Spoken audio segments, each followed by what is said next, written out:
Hi everyone, this is Cheryl and welcome to my sewing room. I'm going to demonstrate how to make this really easy, no binding strips placemat, and it has this really easy little pocket there on the corner. So let's get started. Cut your fabrics out in the following size. For the top, 14 inch by 18 inch, the bottom 17 inch by 21 inch, cotton batting 14 inch by 18 inch. You'll need 2 squares, 5.5 inches, and 1 strip that is 2 inches by 8 inches. Take your 2 squares and bring back sides together and stack them together. Now you're going to cut the square from corner to corner. And you can save one for another placemat. So set it aside.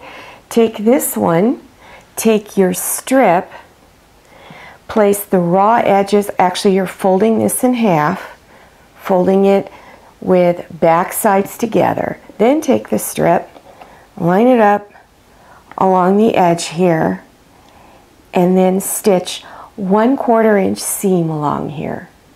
Then take the binding and fold it over the edge there, and then press it with your iron and flip it over and fold it over this back side, and again press it with your iron. Then from the front, and I would pin this down, from the front stitch real close to this binding or stitch right on the edge of that binding. When you're done, this is what it'll look like. Here it is on the back. If you find that your stitching didn't catch the lower edge of this little binding strip right here, then it's because you didn't pull the folded edge of your little binding piece past your stitch line. So if you just pull it a little bit farther past, you should be able to catch it. Now you're just going to trim your corners here a little bit. So line up your ruler and then trim that corner off, and then line up the ruler again and trim the other side off. And this is your pocket. Take your large piece of fabric that's for the back and place it front side down to where you're looking at the back of the fabric. Then take your cotton batting and place it down, and then your fabric for the top. You're going to center it inside of this larger piece. You're going to have about 1.5 inches on all 4 sides extending out. Now you want to pin everything and just scatter pins all over the top. We do this so that you hold all the fabric layers together so that when we do these top stitches, they're also called quilting stitches, your fabric won't shift apart. Now, if you have a walking foot, this is very helpful in keeping your fabric from shifting apart. If you don't have one, you can still do this, but make sure you have a lot of pins so that the fabric doesn't shift apart. If you want to purchase one of these, you can go on Amazon.com, enter the name of your sewing machine and that you want a walking foot, and a variety of options will appear. Most of them are not very expensive. They're maybe $25 on up, depending on the model of sewing machine that you have.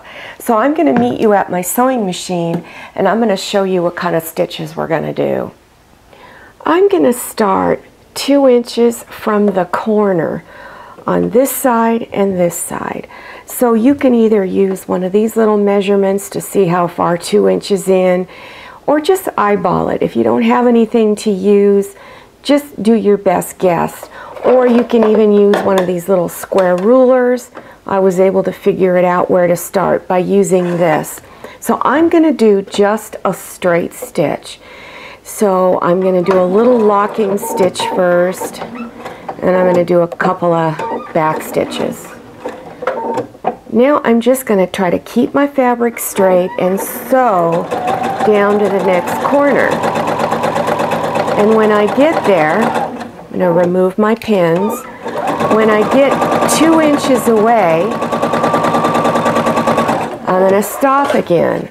I'm going to use this so I know where my 2 inches is. I have about another inch of sewing. There we go. Now I'm going to turn, leave my needle down, my presser foot. My machine, my presser foot automatically comes up when I stop stitching. So if you don't have that option, lift your presser foot, leave your needle down.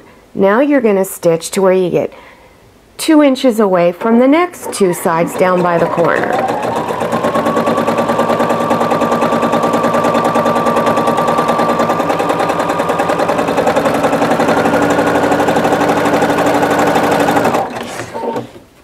Okay, and I'm just going to sort of use my little measuring guide here, and then leave your needle down, and the presser foot is up, turn it again, and now you're going to stitch again down to the next corner.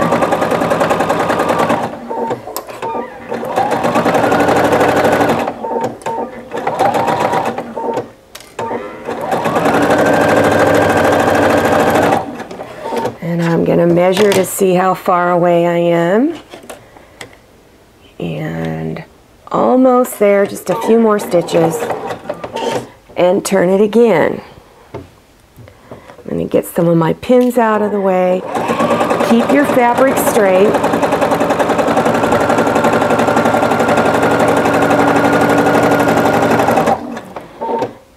Now I'm going to stop 2 inches away from my first stitch line.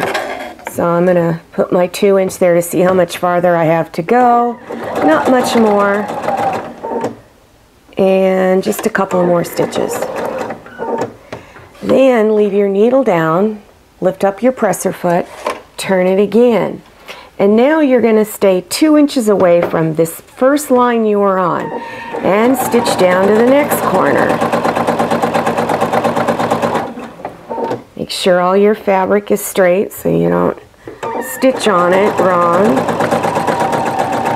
And when I get 2 inches away from this next edge here, or from the first stitch line, I have about an inch to go. Leave your needle down, turn your fabric. You're going to keep doing that until you get to the center. I'm getting close to the center. So I'm 2 inches away from this stitch line, and I'm going to turn, and I'm going to measure to see how far I've got to go. I don't have to go too far until I get 2 inches away from the next stitch line.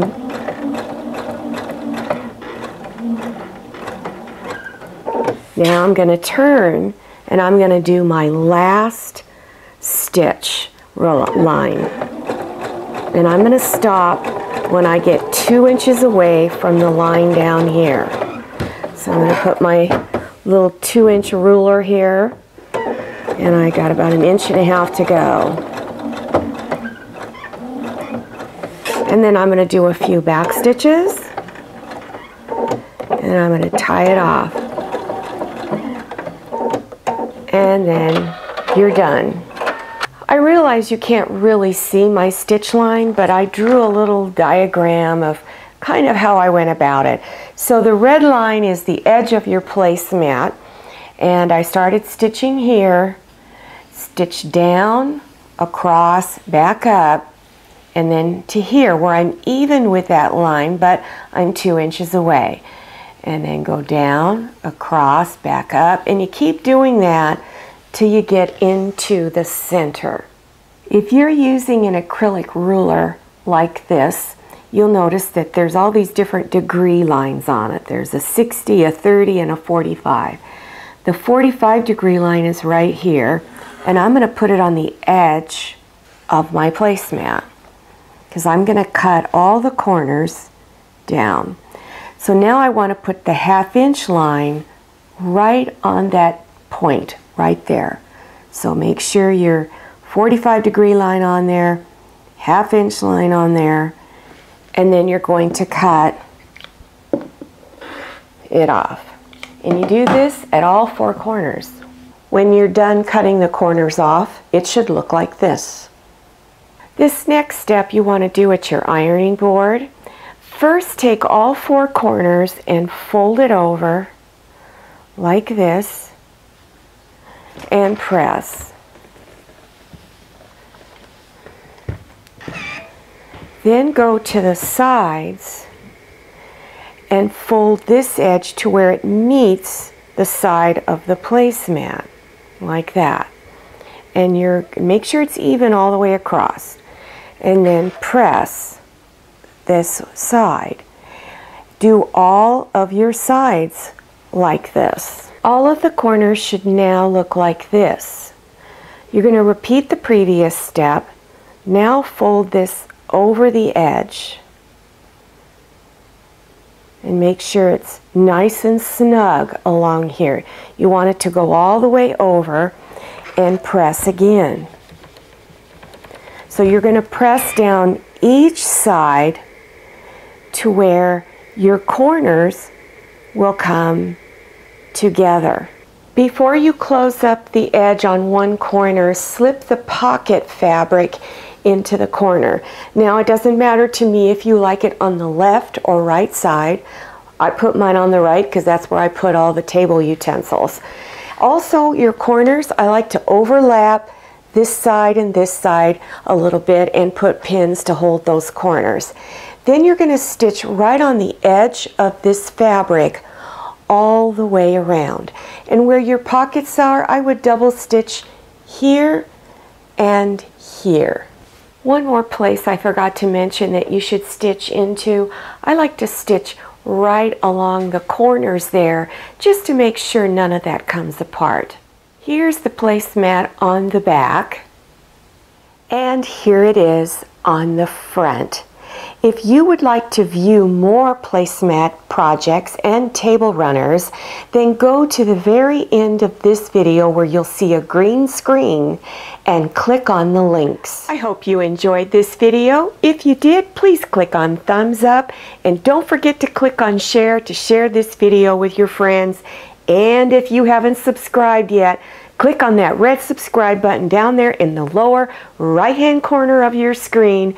Enter your email address, click on that little bell so you receive email notifications about my latest video. I'm Cheryl, and I'm so glad you came to my sewing room. See you next time, and happy sewing!